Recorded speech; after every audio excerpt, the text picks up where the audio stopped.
Hello, hello, hello everyone! Ngayon mag-ano tayo ng malunggay, no?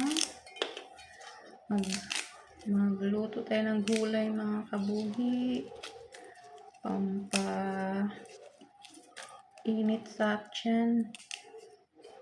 Pampa-healthy sa tiyan. Yan, ginahagpat natin ng yung malunggay. Fresh from the garden. Fresh from the garden.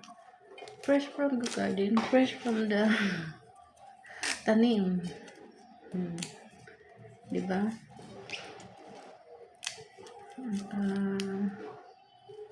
Gulay na tayo ng tinanim na malunggay. Ganito po kayo maghagpat ng malunggay, mga kabuhi.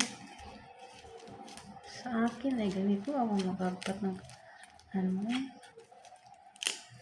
hanggang talaga yung ganun lang. Diba? Malunggay.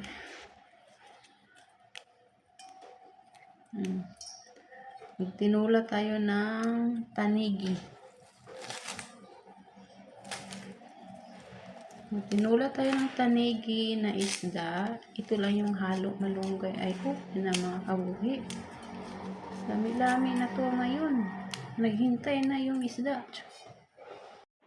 Ayan na guys, kumukulo ng ating isdang tinulang tangigi, mga kabuhi. Ayan, hinahalo-halo lang natin.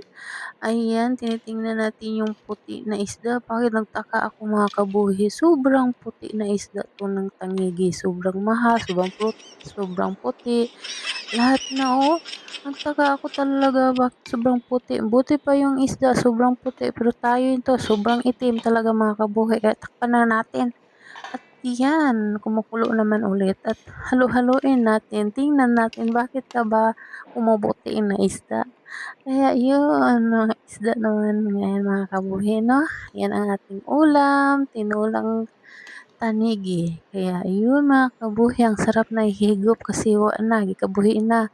At ilagay na natin yung malunggay. Ayan lang ating ihalo, malunggay lang, mga kabuhi, ay okay na yun. Ay, sarap na yan, mga kabuhi, no? Kaya yun, makahigop na tayo, makahigop ng person. Kaya yan, mga kabuhi, kainan na. Luto na, mga kabuhi. Thank you so much.